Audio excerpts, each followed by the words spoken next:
Bismillahirrahmanirrahim. Assalamualaikum warahmatullahi wabarakatuh. Alhamdulillah alladzi hadana li hada wa ma kunna linahtadiya laula an hadana Allah. Asyhadu an la ilaha illallah wahdahu la syarikalah wa asyhadu anna Muhammadan abduhu wa rasuluhu sallallahu alaihi wa ala alihi wa ashabihi wa sallama tasliman katsira. Amma ba'd. Ikhwani rahimanallah wa iyyakum, kita bersyukur pada Allah Subhanahu wa taala karena Allah Subhanahu wa taala telah memberikan taufik pada kita sekalian, khususnya pada malam ini kita bisa melanjutkan kembali pembacaan dari kitab Syarah Ushulil Iman karya Syekh Shalih Al Fauzan hafizahullah taala. Sekarang hadis yang ke 15 ya? Hah? 10? Antum enggak hadir. Berapa? Hah? Apa? Berapa? 15. 14 ya? Halaman bisa beda. Hadis ke-14. Ya. Ma jaa fi itsbati sifatir ridha lillahi ta'ala. Tentang sifat ridha, ya, penetapan sifat ridha Allah Subhanahu wa taala. Walahu, maksudnya riwayat Muslim dari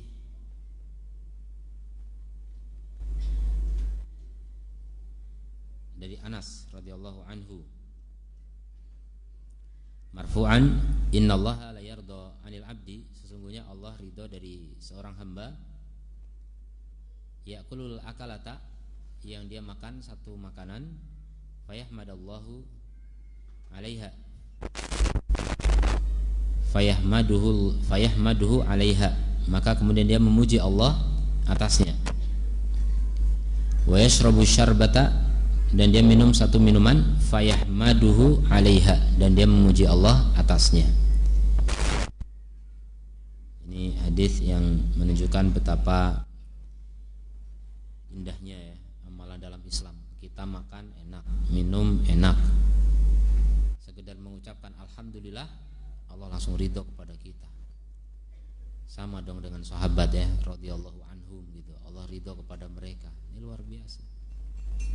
Makanya jangan dilupakan, ya, kalau makan, minum, memuji Allah taala. Alhamdulillah minimal. Alhamdulillahilladzi at'amani hadza ta'am wa saqani, dan seterusnya, dan banyak, ya, doa-doa setelah makan. Alhamdulillahi hamdan katsiran thayyiban mubarakan fi wa ghairu makfiin wala muwadda'in wala mustaghnan anhu rabbuna, dan lain sebagainya. Itu yang diajarkan Rasul, beberapa doa setelah atau beberapa zikir setelah makan. Minimal alhamdulillah. Karena dalam teks hadis ini cuma dibilang fayahmadullah, fayahmaduhu, memuji Allah yang penting. Dengan ucapan alhamdulillah itu minimal. Maka seketika itu Allah langsung ridho kepada kita. Qala Syekh Fauzan hafizahullah taala, Al Fauzan hafizahullah taala, fil hadithi wasfullahi birridho. Hadis ini menunjukkan adanya sifat atau pensifatan Allah dengan ridho. Bahwa sifatun taliku bijalali, dia sifat yang sesuai dengan keagungannya. Maka perkataan Nabi la yarda 'anil 'abdi, benar-benar ridho terhadap hamba sampai akhir. Maksudnya adalah yarda 'anil 'abdi alladzi yashkuru ni'am. Jadi Allah ridho terhadap hamba yang mensyukuri nikmat. Jadi ucapan alhamdulillah ini salah satu bukti syukur, salah satu tanda syukur. Jadi syukur dengan lisan adalah memuji Allah Subhanahu wa taala atas nikmat yang Allah berikan kepada kita. Dan orang makan itu terasa nikmatnya gitu. Beda dengan orang dapat nikmat yang batin. Nikmat batin sering nggak kerasa, padahal itu jauh lebih besar. Dapat hidayah nggak kerasa kadang-kadang. Kok tiba-tiba pengen ngaji, itu nikmat, tapi orang kadang alhamdulillah enggak. Tapi kalau makan minum kan dohir jelas. Yang dohir lebih gampang untuk disyukuri biasanya. Maka bersyukurlah, dan syukur pertama kali ucapan alhamdulillah. minimal itu. Jadi ada syukur dengan lisan, ada syukur dengan badan, ada syukur dengan hati. Hatinya mengakui ini nikmat dari Allah, lisan memuji Allah, kemudian dengan badan kita yang Allah berikan kepada kita, kita gunakan untuk taat kepada Allah Subhanahu wa taala.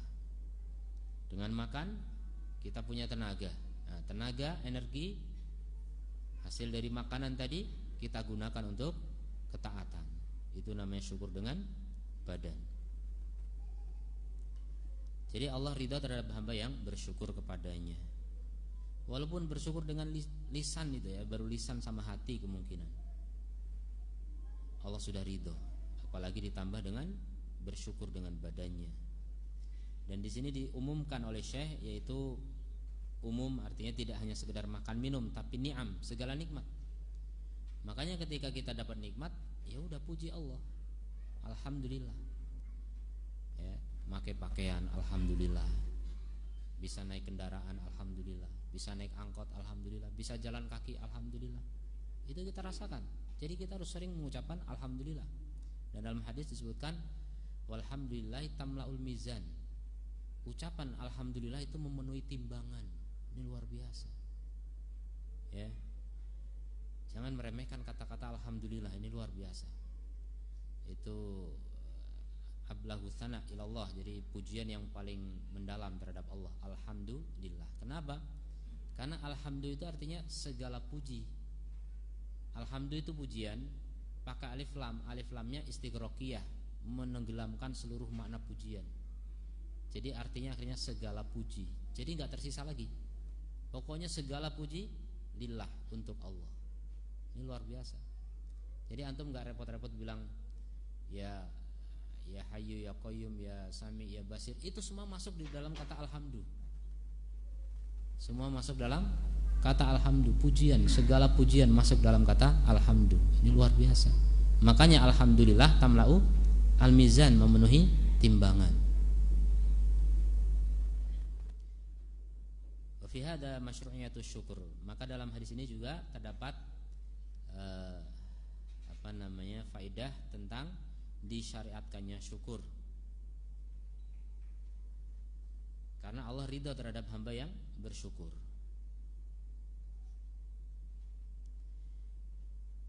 Termasuk syukur adalah memanfaatkan nikmat Allah. Jadi kalau kita dapat nikmat kemudian dibiarkan sia-sia, enggak dipakai, ini takdir, tidak bersyukur. Antum beli mobil, habis itu 5 tahun enggak dipakai, nganggur. Ini tidak bersyukur. Ngapain? Orang mobilnya udah 10 gitu kan, 1 nganggur. Bukan 1 yang nganggur, 9 yang nganggur ya. Masya Allah. Ini orang yang tabdir. Kolektor mobil itu tabdir, mubadir. Ngapain? Antum beli mobil 10, 1 untuk pesantren A, yang kedua untuk B, C, D, habis untuk operasional pesantren. Itu jauh lebih bermanfaat daripada dipajang-pajang, dipamerin ke orang, nih mobil keren-keren, mahal-mahal, saya orang paling kaya di sini. Terus kenapa? Terus masuk surga gitu? Bangga dengan itu? Naif ya, orang kadang aneh, membanggakan sesuatu yang enggak perlu dibanggakan. Itu milik Allah, titipan dari Allah, kok dibanggakan? Masih untung kamu bisa bernapas. Kalau tersedak langsung mati, terus mau apa? Harusnya sadar gitu. Itu bukan barang yang untuk dibanggakan. Itu ujian dari Allah. Baik yang duitnya banyak maupun duit sedikit, semuanya diuji. Yang banyak apakah bisa bersyukur atau enggak? Ini enggak. Kalau orang memiliki barang enggak dipakai atau cuma dipamerkan, itu tidak bersyukur. Pamer barang itu bukan syukur, itu kufur. Karena itu maksiat, pamer doang. Bangga gitu dipuji orang. Bahkan menyakiti orang miskin. Pamer makanan, orang kelaparan kan sakit hati itu ngelihatnya. Ngapain pamer-pamer? Kasih, santuni mereka orang-orang yang miskin. Harta antum bermanfaat kalau seperti itu. Ya begitulah karakteristik orang kaya, memang tidak pandai bersyukur. Sulit, bersyukur itu susah. Enggak cuma mensyukuri harta nih, mensyukuri kesehatan lebih sulit lagi. Antum sehat semua, alhamdulillah, kita sehat semua. Tapi apakah betul kita memanfaatkan kesehatan dengan maksimal, optimal di jalan Allah? Saya kira tidak. Hampir yakin tidak. Tidak maksimal. Pasti ada kesehatan-kesehatan yang kita pakai untuk selain ridho Allah. Pasti ada itu. Nah, itu harus kita sesali, harus kita perbaiki ya, kita tobat. Kita harus semakin hari semakin mendekat kepada Allah, banyak bertobat, merasa bersalah, memperbaiki diri, dan terus menjadi orang yang semakin berkualitas di sisi Allah Ta'ala. Itu namanya syukur. Jadi syukur itu ajaib sebenarnya ya. Kalau kita betul-betul bisa menjadi hamba yang bersyukur, ridha Allah itu pasti akan semakin besar. Sebagaimana para sahabat, mereka adalah orang-orang yang diridhai oleh Allah Subhanahu wa Ta'ala. Walhamdulillahi azza wa jalla. Jadi bersyukur diantaranya dengan mengucapkan alhamdulillah. Fa idza akala yaqul, kalau makan dia mengucapkan alhamdulillah. Wa idza syariba yaqul dzalik, kalau minum juga mengucapkan itu. Kama annahu indal bidayati yaqul bismillah, sebagaimana ketika dia mulai mengucapkan bismillah. Bismillah artinya minta tolong sama Allah. Ya Allah, dengan namamu aku mau makan. Jadi kita menyadari di situ artinya kalau nggak dibantu Allah nggak bisa makan. Walaupun ini makanan udah di tangan, kalau Allah nggak bantu nggak bisa makan. Ini Allah bantu bisa tangan kita bergerak menuju ke mulut. Mulut bisa terbuka. Ada sebagian orang mulutnya nggak bisa terbuka. Kalaupun terbuka sakit sariawan, sakit gigi, nggak bisa makan juga.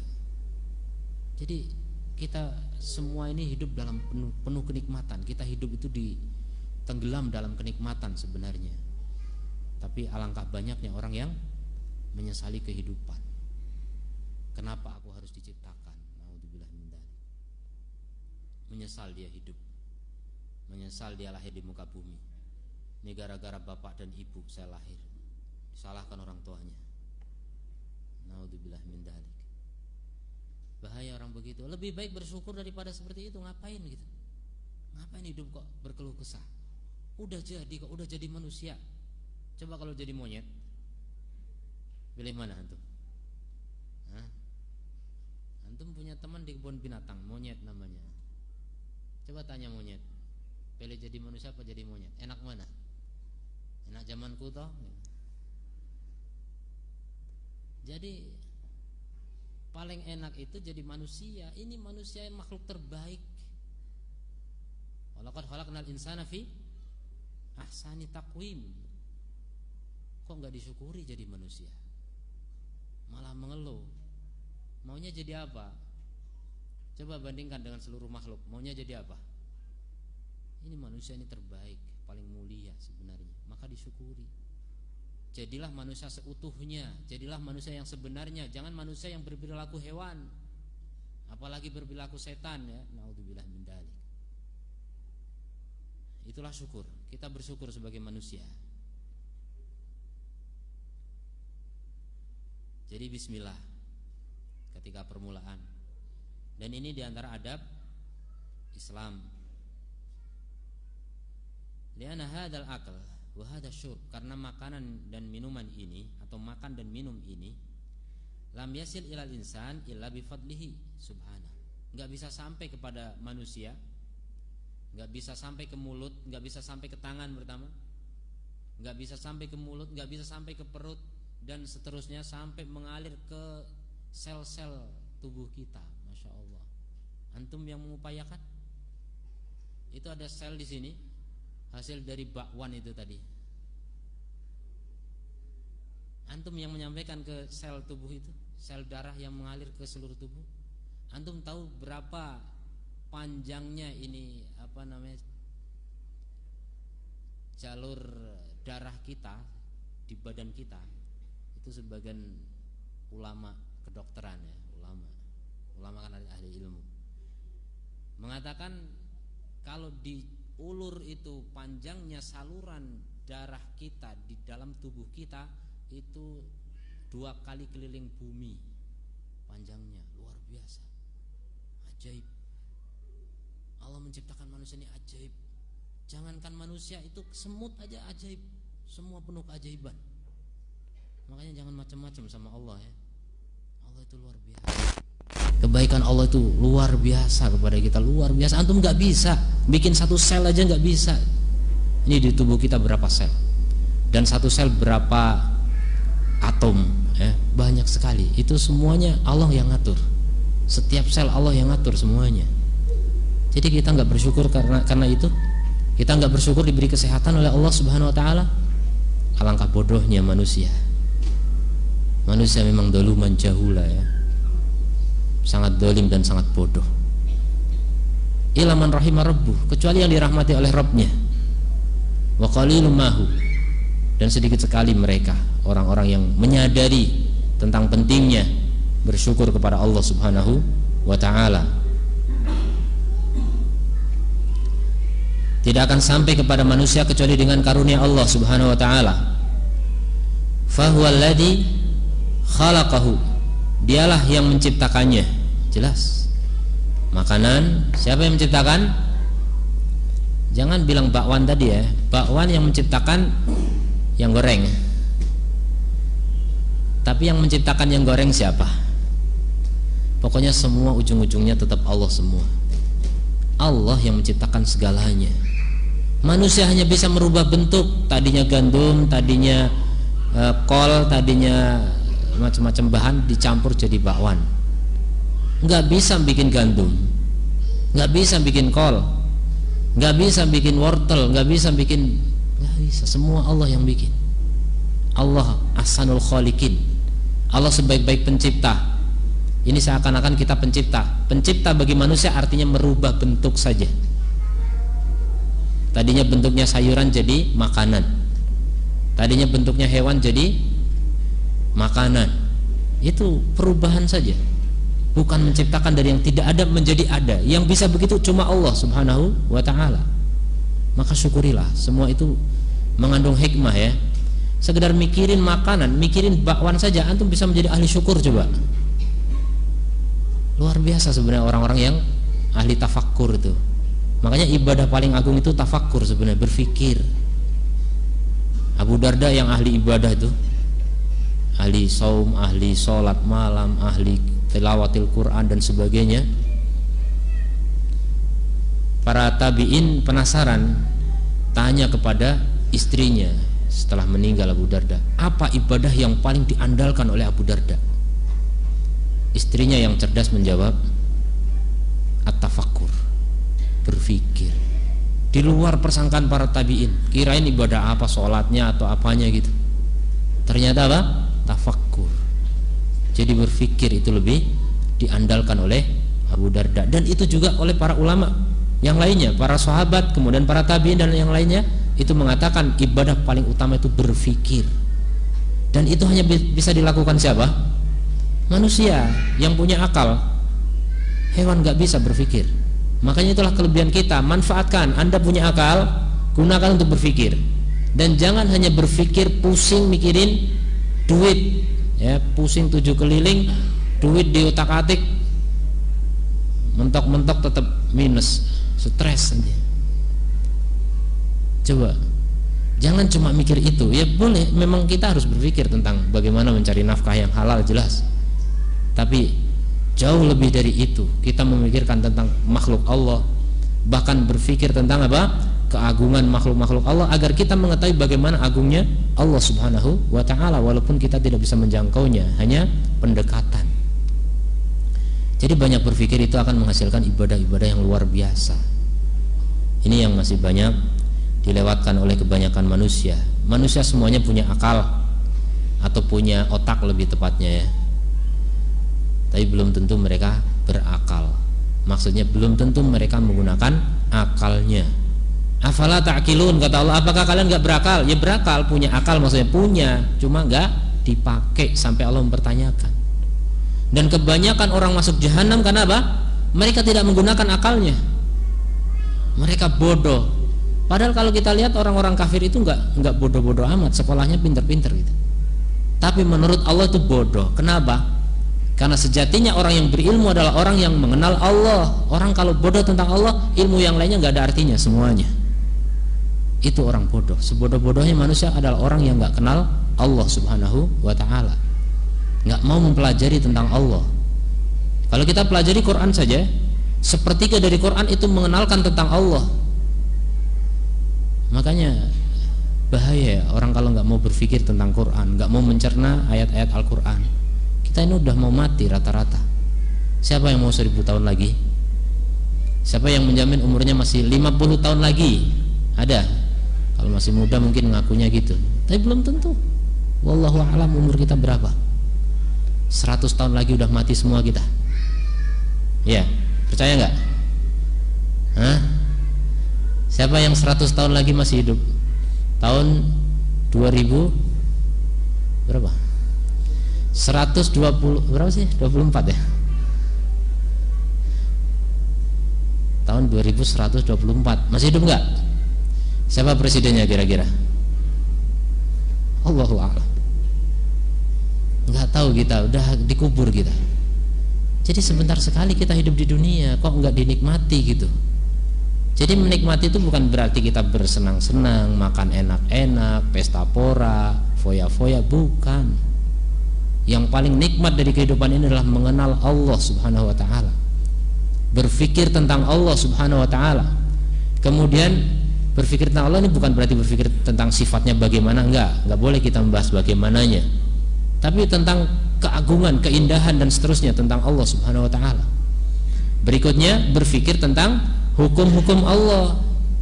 Firman Allah dalam Quran itu berisi pengenalan tentang Allah, berisi tentang hukum-hukum Allah, dan berisi tentang cerita-cerita yang berkaitan dengan orang-orang yang mentaati Allah dan orang-orang yang mengingkari Allah Subhanahu wa taala, termasuk balasannya surga dan neraka dan sebagainya. Itulah Quran.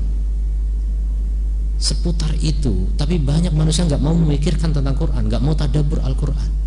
Jadi hidupnya untuk apa gitu? Hidup yang sekilas, sepintas. Hidup cuma sepintas, seperti kedipan mata saja hidup ini dibanding dengan akhirat yang abadi selama-lamanya. Kita nggak bersiap-siap. Kita malas untuk mempersiapkan diri, mempersiapkan bekal yang mencukupi. Kemudian wa yassarahu, Allah yang menciptakannya dan Allah yang memudahkannya. Udah diciptakan oleh Allah untuk sampai ke kita, Allah juga yang memudahkannya. Antum makan nasi, padahal antum mungkin bukan petani, bukan yang ngangkut padi dari sawah ke tempat penyimpanannya, ke gudang, segala macam itu proses panjang itu. Bahkan dari kampung dibawa ke kota, antum berada di kota, antum nggak ikut berperan di situ. Kemudian sampai akhirnya dipiring di depan antum di meja, tinggal disantap. Antum nggak bersyukur, nggak repot-repot antum ngurusi dari mulai menyemai padi, bahkan membersihkan lahan itu, nggak berpikir. Makanya kalau orang-orang mau berpikir, di situ pun akan timbul rasa kasihan kepada para petani. Bagaimana nasib petani yang harga melambung tapi harga padi malah turun, anjlok di kalangan petani. Beras mahal tapi petani makin miskin. Ini gimana nih? Sistem yang nggak karuan. Itu kalau orang mau berpikir itu akan timbul iba, kasihan kepada mereka. Cuma soal melihat nasi itu bisa macam-macam pikirannya. Itu kalau mau berpikir ya. Orang nggak mau berpikir, ya udah makan aja, yang penting kenyang, yang penting enak. Bahkan yang haram pun dilahap. Naudzubillah min dzalik.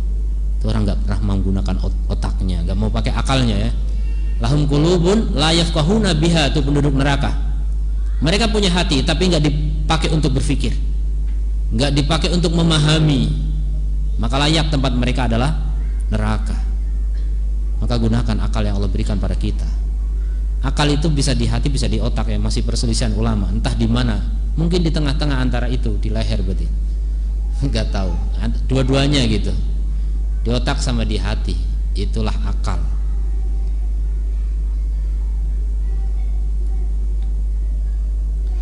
Walladzi makkana al-'abda minhu, dialah yang menempatkan hamba darinya. Wa walladzi yanfa'u bihi, dan Allah juga yang memberikan manfaat dengannya. Idza ukila wa syuribah, kalau dimakan dan diminum. Jadi makanan, minuman bisa bermanfaat, bisa enggak.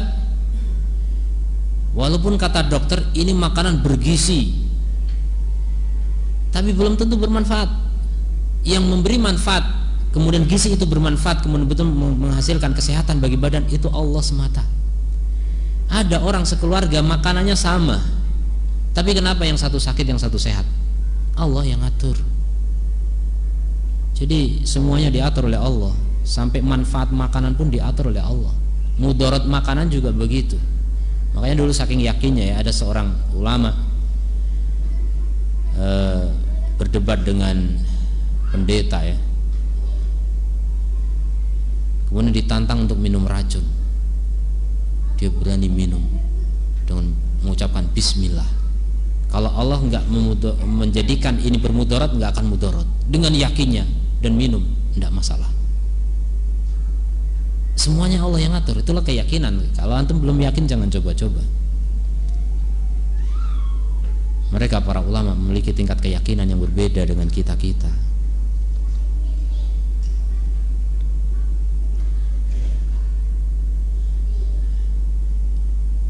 Fa yughaddi al-'abda bihi, maka Allah memberikan nutrisi kepada hambanya dengannya. Wa yukhallisuhu min adahu, dan Allah juga membersihkan dari makanan itu gangguan-gangguannya. Makanan yang sepertinya kita lihat bergizi bisa jadi bermudarat. Di situ ada virus, antum nggak lihat, nggak tahu. Dan Allah lindungi hambanya dari gangguan-gangguan itu. Dan kita nggak bersyukur pada Allah. Antum kalau tahu ribuan virus di sekitar kita, banyak sekali. Kenapa kita sehat? Karena dilindungi oleh Allah Subhanahu wa ta'ala.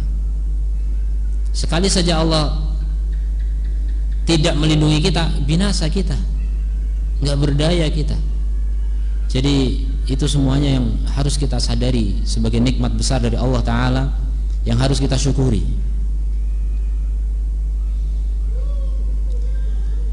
Fakullu hada wa nahwuhu, maka semua ini dan yang semisalnya min fadlihi adalah diantara karunia Allah wa karamihi subhanah, dan kemurahannya. Jadi ini diantara saja ya, dan diantara di sini bagian, artinya min itu min tab'idiyah, ini bagian dari karunia Allah. Bagian kecil atau besar? Menurut antum ini bagian kecil atau besar? Kan bagian macam-macam. Dari 100% diambil 1%, itu kecil. Kalau 51% udah mulai besar tuh. Ini bagian kecil atau besar? Kecil sekali. Nikmat yang antum nikmati di dunia sangat amat kecil dibandingkan dengan apa? Seluruh karunia Allah Subhanahu wa ta'ala. Ini kita sudah pernah bahas pertemuan sebelumnya ya, tentang Allah membagi rahmat menjadi berapa? 100. Satu bagian dibagi rata di dunia sejak sebelum Adam sampai kiamat. Dan nanti 1% itu akan digabungkan lagi dengan yang 99% untuk dipakai yang beriman, diberikan kepada orang yang beriman. Maka kerugian besar jika kita justru lebih memperebutkan yang 1%, kemudian mengabaikan yang 100% di akhirat. Nah itulah kedunguan lagi. Hanya orang-orang bodoh yang seperti itu. Makanya orang paling bodoh adalah orang-orang kafir, nggak beriman pada akhirat, nggak beriman pada surga neraka, nggak beriman pada Rasulullah, nggak beriman pada Al-Quran. Itulah orang-orang yang paling bodoh, nggak mau berpikir. Kalau mereka mau berpikir sejenak, insya Allah akan bisa yakin Muhammad benar, Al-Quran benar, yakin kalau mau berpikir. Mereka nggak mau berpikir, mereka mikir memang, tapi mikir yang lain, mikir teknologi, mikir bagaimana bisa pindah ke planet Mars gitu, nggak ada gunanya. Antum sebelum pindah ke Mars sudah mati duluan gitu, ngapain? Itu orang kadang otaknya itu mubadir, nggak ada gunanya, memikirkan hal-hal yang nggak ada gunanya sama sekali. Berpikir bagaimana kita bisa bikin apa segala macam, itu proyek-proyek macam-macam, proyek mega proyek segala macam. Itu kadang-kadang yang punya idenya belum menikmati udah mati duluan. Dia dan merasa berjasa, ini demi masa depan anak cucu kita. Ya kalau memang niatnya bagus mudah-mudahan diterima oleh Allah. Cuma kalau masih tidak beriman Allah nggak terima. Kalau tidak beriman, Allah nggak terima amal sebagus apapun, niat sebaik apapun nggak ada gunanya.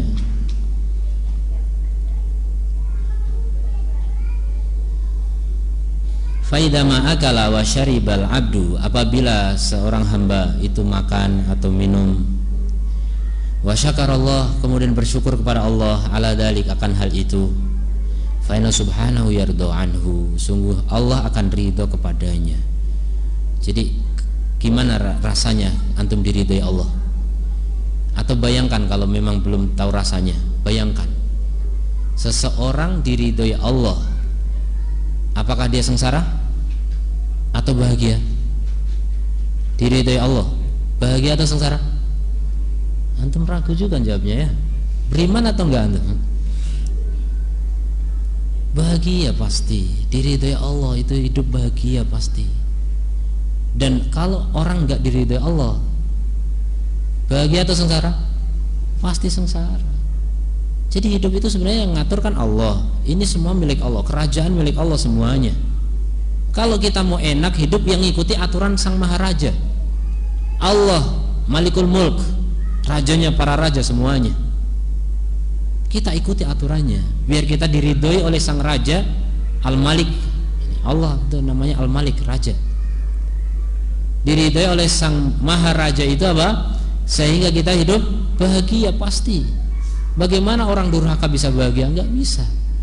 Orang durhaka, anak durhaka sama orang tua saja itu dijamin sengsara hidupnya, baru orang tua tuh, apalagi durhaka pada Allah Subhanahu wa taala. Dan otomatis Allah sudah bikin aturan, anak durhaka pada orang tua sama dengan durhaka kepada Allah Subhanahu wa taala. Bagaimana bisa bahagia? Makanya kalau seperti itu, nanti yang disalahkan orang tua lagi. Kenapa saya sengsara? Kenapa saya dilahirkan? Orang tua disalahkan. Enggak bahagia, bukannya memperbaiki diri, bukannya bertaubat kembali kepada Allah, malah cari kambing hitam. Cari kambing hitam itu gampang ya, ke kandang kambing dapat kambing hitam. Masalahnya mencari orang yang salah gitu, cari orang yang salah, semuanya disalahkan orang. Dia nggak mau ngoreksi diri, nggak mau menyalahkan diri sendiri. Itu tipe-tipe orang yang tidak mensyukuri nikmat. Orang bahagia itu orang yang senantiasa bersyukur dan mengantisipasi kufur nikmat. Kalau nggak bersyukur otomatis kufur. Jadi kalau orang diem aja itu apa? Orang cuma ada dua, syukur atau kufur. Kalau orang netral diem aja itu apa? Syukur apa kufur? Kemungkinan besar lebih dekat kepada kufur. Jadi setiap yang tidak bersyukur otomatis kufur, walaupun dia nggak kufur, tapi dia kufur, golongannya kufur. Bahaya orang nggak mau bersyukur itu. Harus bersyukur. Kalau antum nggak mau bersyukur, nggak mau diridhoi oleh Allah Subhanahu wa taala. Kalau nggak mau diridhoi, nggak bakal bahagia, nggak bakal sejahtera, nggak bakal aman hidup antum. Pasti banyak gelisah. Kalau nggak puas, nggak ada yang memuaskan di dunia ini, sama sekali nggak ada, kecuali ridha Allah Subhanahu wa taala. Kecuali apa-apa yang Allah ridhoi, itu yang bisa membuat kita puas. Tapi dunia seisinya tidak ada yang memuaskan. Dunia seisinya bahkan dianggap sampah, bahkan dianggap bangkai oleh Allah, bahkan lebih rendah dari itu. Alangkah naif dan bodohnya manusia mengejar sesuatu yang lebih buruk daripada bangkai, kemudian melalaikan kekekalan abadi dalam keridhaan Allah Subhanahu wa taala. Inilah orang yang nggak mau bersyukur. Coba cuma bersyukur saja. Antum bersyukur, Allah tambah nikmat. La in syakartum la azidannakum, jaminan dari Allah. Kembali lagi-lagi, percaya nggak dengan firman Allah? Beriman atau enggak dengan Al-Quran? Itu masalahnya. Sering kita dengar nasihat itu, tapi kadang-kadang cuma angin lalu saja, hanya numpang lewat di telinga, enggak betul-betul berpengaruh ke dalam hati kita sehingga kita menjadi orang yang ahli syukur kepada Allah Subhanahu wa ta'ala. Ini sangat disayangkan ya. Nasib kita di tangan kita. Kita yang menentukan nasib kita sendiri. Innallaha la yughayyiru ma biqaumin hatta yughayyiru ma bi anfusihim. Allah enggak merubah nasib antum, tapi antumlah yang merubah nasib antum sendiri. Antum mau bahagia, Allah sudah kasih tahu jalannya. Allah sudah tunjukkan cara-caranya. Allah sudah kirim para nabi. Allah sudah turunkan Quran, kitab sebelumnya juga. Itu semuanya adalah cara bagaimana untuk meraih apa? Sukses hidup dunia akhirat, bahagia sejahtera tanpa aral apapun, tanpa ada gangguan apapun. Itulah kebahagiaan yang mutlak. Itu yang harusnya kita cari. Jangan malah terlena dengan kehidupan dunia yang fana dan hina, kehidupan dunia yang melalaikan, yang membuat orang tertipu, dan mayoritas manusia sudah tertipu, tapi kita sebagai penerusnya pun tidak mengambil pelajaran. Sudah banyak orang tertipu oleh dunia, tapi kita lagi-lagi melanjutkan ketertipuan itu. Kita mengikuti kebodohan orang-orang yang jahil rata-rata. Wal'iyadzubillah. Coba Allah sudah ceritakan Qarun seperti apa, Fir'aun seperti apa, Haman seperti apa, dan orang-orang sebelum kita banyak. Orang-orang binasa gara-gara dunia, tapi tetap saja masih banyak orang yang mengikuti jejak mereka. Naudzubillah min dzalik. Fi hadzal hadits isbatu sifat ridho, maka dalam hadis ini terdapat penetapan sifat ridho bagi Allah Subhanahu wa taala min ghairi takyifin wala tamtsilin, tanpa kita membagaimanakan gimana ridhonya Allah, enggak usah tanya. Dan enggak usah menjelaskan, antum enggak bakal bisa menjelaskan juga. Pokoknya kita yakini, kita paham ridho secara umum dari bahasa Arab, dan udah menjadi bahasa Indonesia. Ridho kalau bahasa kita dekat dengan makna rela. Ridho, rela, diridhoi Allah, direlakan oleh Allah. Maksudnya Allah sudah tidak ada marah kepadanya. Ridho lawannya marah. Jadi sudah enak itu kalau diridhoi Allah Ta'ala. Kita paham makna itu. Wala tamsil, dan jangan menyerupakan. Allah ridho, kita juga ridho, tapi enggak sama. Mirip tapi tak sama, serupa tapi tak sama. Itulah sifat Allah dengan sifat makhluknya. Wa fihi bayanu masyru'iyyati hamdillah, dan di dalam hadis ini juga terdapat pelajaran berupa apa? Penjelasan tentang disyariatkannya pujian kepada Allah, minimalnya dalam makan dan minum. Dan itu hanya sebagai contoh saja, karena nikmat Allah selain makan minum sangat banyak. Bahkan yang lebih besar daripada makan minum sangat banyak. Ya, nikmat rohani itu jauh lebih besar daripada nikmat jasmani. Makan minum termasuk nikmat apa? Jasmani. Enggak seberapa. Nikmat jasmani hanya sampai batas dunia saja. Kalau mati selesai. Tapi nikmat rohani itulah yang kekal selama-lamanya, dan itu jauh lebih bermanfaat, jauh lebih besar. Semoga kita termasuk ahli syukur. Semoga kita termasuk orang-orang yang tidak suka berkeluh kesah, kecuali mengadukan masalah kepada Allah Subhanahu wa ta'ala. Subhanakallahumma bihamdika asyhadu an la ilaha illa anta astaghfiruka wa atubu ilaik. Assalamualaikum warahmatullahi wabarakatuh.